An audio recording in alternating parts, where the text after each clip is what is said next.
Okay, so the next thing I'm going to show you is gathering, and gathering is used on a number of different things, mostly for skirts or like tiered dresses, like the L dress that I make.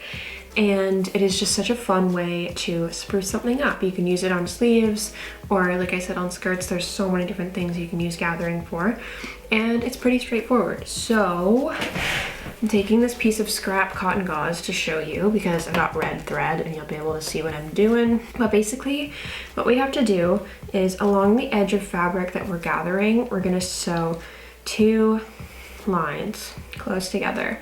One of them is going to be 1/2 inch from the edge, and then another one is going to be 1/4 inch from the edge.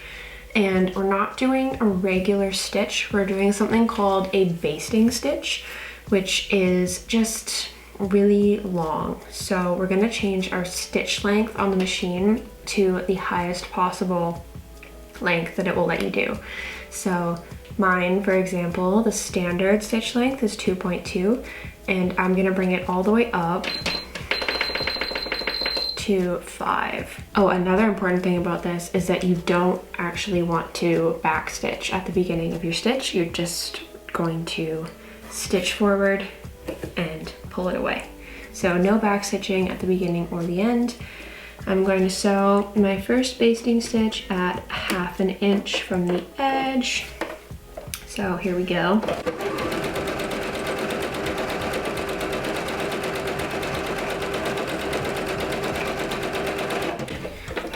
And this looks a little off because my fabric isn't cut in a straight line, but I've just got this very long stitch 1/2 inch from the edge.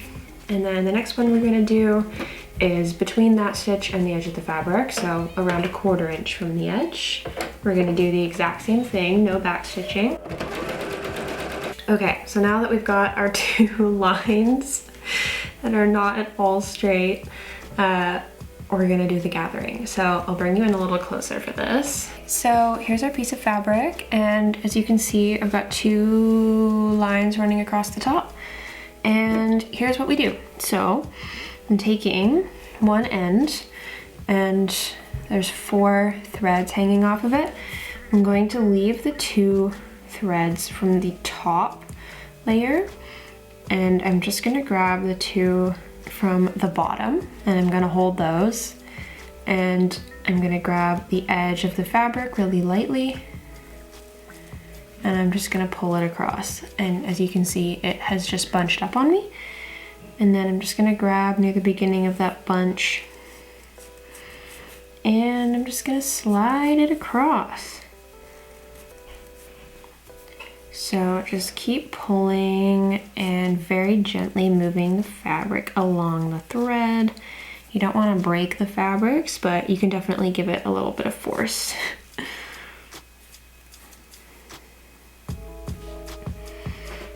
And just pull it until you've got gathering all the way around where you want it.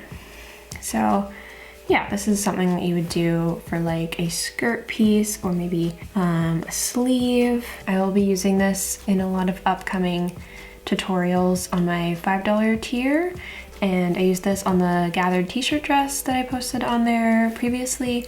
So yeah, it's super simple and such an awesome thing to add to your pieces. Alrighty, so the next thing I'm going to show you how to do is shirring.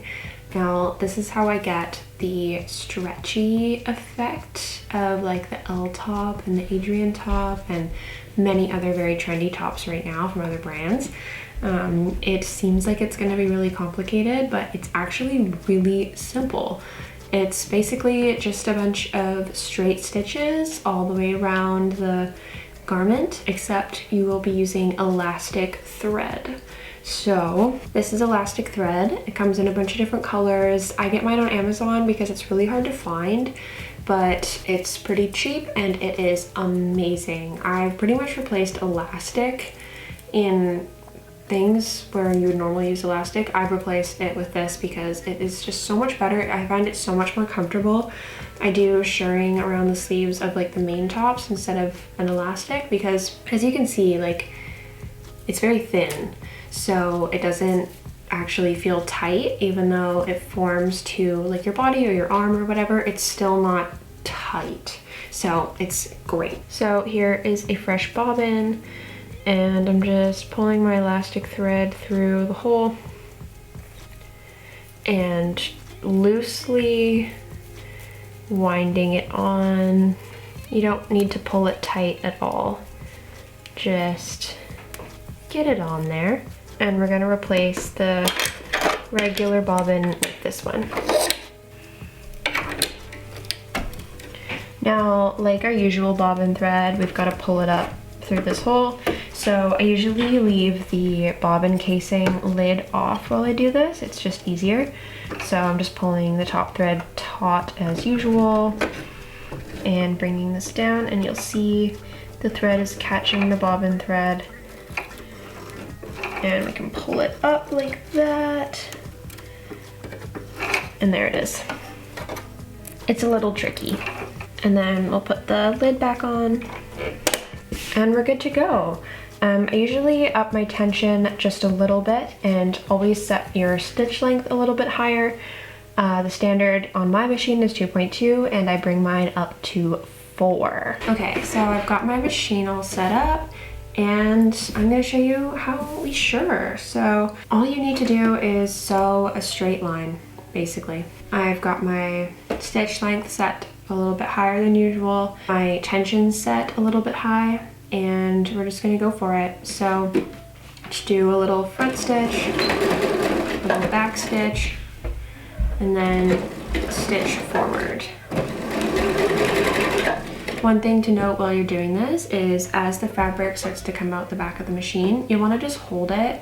You don't want to pull the fabric really tight as you're sewing, but you do want it to be not crunching up as you sew. Otherwise it can kind of mess up the shirring. So just hold it firmly as you sew your stitches. And that is basically shirring. You're just gonna do this like 25 times and you've got a top. So I'll do a couple more rows until I run out of this top thread here, just to show you how it looks when we've got more than one. When I'm making shirts, I mark out my lines an inch apart from each other with a ruler and some tailor's chalk, so I've got lines to follow while I'm doing it, and that's basically it. I don't know if this is obvious or not, but yeah, the bobbin thread is going to be on the bottom and the top thread is on the top. So the top thread is what shows on the outside of the piece and the elastic thread is going to be on the inside. So when you're sewing shirring, you want your garment to be right side out. So let's do 1 or 2 more lines here. And as you're sewing the next few lines until you're done, make sure you're pulling the fabric tight so that it's not all bunched up as you're trying to sew.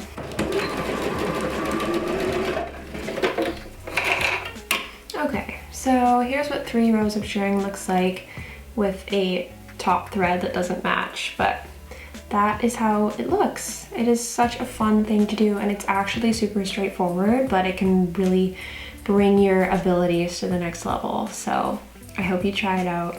Good luck.